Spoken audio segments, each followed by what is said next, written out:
Are the Cowboys now the biggest threat to the Eagles in the NFC? I think you can make a legitimate argument about that if I'm going to be fair, and I'm a fair-minded individual. Yes, the Dallas Cowboys would be the biggest threat to the Eagles at this particular moment in time, and I'm going to tell you why. I don't like the way the San Francisco 49ers are looking right now, and I lost a lot of faith. Dan, you could call it 1 week, any given Sunday, the 6 inches in front of your face. I get all of that, but I got to tell you something. To listen to you talk about how important that game was for the Detroit Lions last week against the Baltimore Ravens, going into that game, and for them to get blitzed the way that they did. Listen, the Detroit Lions got a lot of making up to do. I believe in Dan Campbell. I believe in their roster, certainly Jared Goff and the whole crew, but they got a lot of making up to do after getting their ass kicked the way that they did by the Baltimore Ravens. I was very disappointed in them. So when I see that, then I say to myself, excuse me, if you're the Philadelphia Eagles, if I'm being honest about it, based on the way Dak Prescott has been looking as of recently, CeeDee Lamb has been looking, Brandon Cooks coming along, the defense led by Micah Parsons, 8 quarterback pressures, 7 of them inside of 2.5 seconds. I mean, damn, when you see that kind of stuff in Deron Bland with 3 pick sixes leading the league in that, I got to sit up there and look at the Dallas Cowboys for the moment and say, yo, they're the #1 threat to the Eagles, but it's fluid. I knew it was coming. I literally got it before you. I said it before you. It's fluid. It is. I agree with you, and I agree with you when you said about the Lions have some making up. It's kind of missing a significant other's birthday or a major event. You got a lot of making up to do, and that performance that the Lions put on tape, they got a lot of making up to do. But I do agree. I think the Cowboys are, and let me tell you what's going on. CeeDee Lamb and Dak Prescott, they say, hey, CeeDee Lamb went there. He said, Dak, did you see Sam Howell? He threw for 400 yards, had 3 touchdowns. You better than Sam Howell. How many of that for us?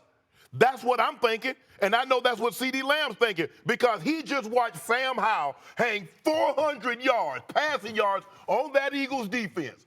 Did he or did he not? Yes, he did. Because, Dan, you're looking at me like I'm making this up. What I saw, Sam Howell was looking like Cerny Jurgensen and Joe Theismann all rolled up into one yesterday. And so the Cowboys have to feel good with their passing attack facing that Eagles secondary. For whatever reason, Sam Howell had a day of days. They didn't win the game because Jalen Hurts' greatness. Can he replicate that? I believe the Cowboys are going to be able to generate more of a rush than what Washington did. I believe the Cowboys are a better overall team than what the Commanders are. The Eagles have their work cut out for them. I don't believe they can just throw and beat the Cowboys. You're going to have to get back to having some resemblance of a run game, and Jalen Hurts is going to have to be involved running the football. We know he's going to have to throw the ball, but in order for this Eagles team to be at its very best, Jalen Hurts needs to be involved with the run game, and I don't know how much he can do that with that knee. Yeah, so the biggest threat to Philly is still San Francisco, even after the last 3 weeks. San Francisco's playing without 2 of the best players on their team, certainly on their offense, Deebo Samuel and Trent Williams. Trent Williams, the best left tackle in football, certainly in the conversation. So if Tyron Smith wasn't playing for Dallas, we'd be having – so we have to have the context of that conversation. I think Brock Purdy is going to settle in to be more of the player that we saw for the first, I think, 10 starts of his career or 14 starts of his career than we've seen over the past couple weeks. What I don't get is this. In an hour ago, we're talking about Dallas and we're saying, well, in January, some of those immune to showing up in January. But now we're going to say that they're the biggest challenge to Philadelphia, and how we can say, well, the Detroit Lions, they got a lot of making up to do because they got blitzed by the Baltimore Ravens. But the fact that the Cowboys got absolutely blitzed by the 49ers doesn't matter? And they don't have a lot to make up to do? It's November. Let me ask you a question. You just said for the AFC, the #1 seed is on the line when the Dolphins play Kansas City. What's on the line when the Eagles play the Cowboys next week? One divisional game because they're going to play again. Will the #1 seed be on the line?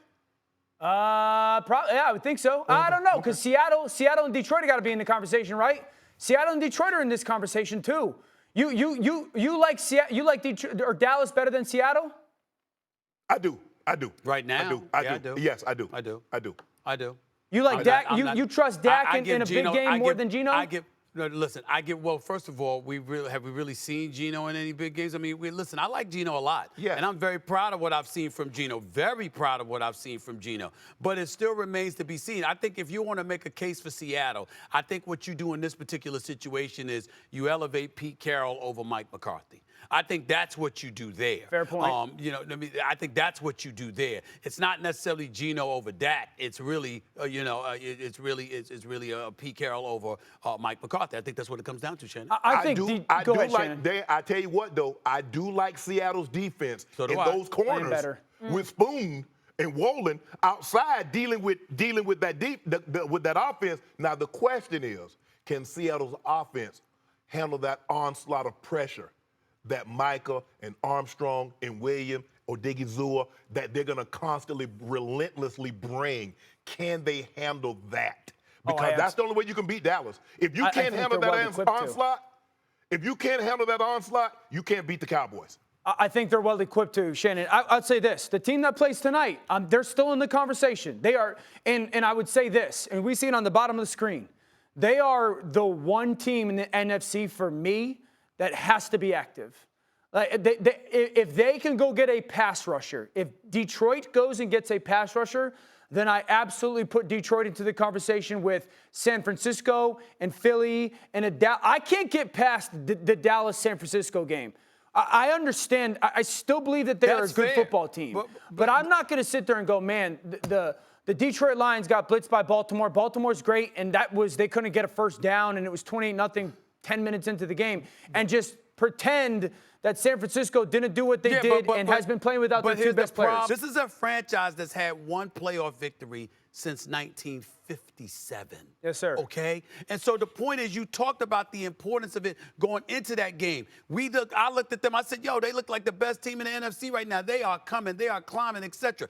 And the moment everybody started heaping praise on them, they folded. And so now we got to take that into consideration. Now, when we look at the Dallas Cowboys, we might sit up there and say, hey, it's me and these nauseated, disgusting Cowboy fans that I love to troll. That's a different argument. But as a team, I'm looking at them in the spotlight that they're in. They might show up, they might not. But at least we have it sometimes. With the Detroit Lions, we've been waiting a long, long time for them to show relevancy. And the moment they had an opportunity to, they went to bed.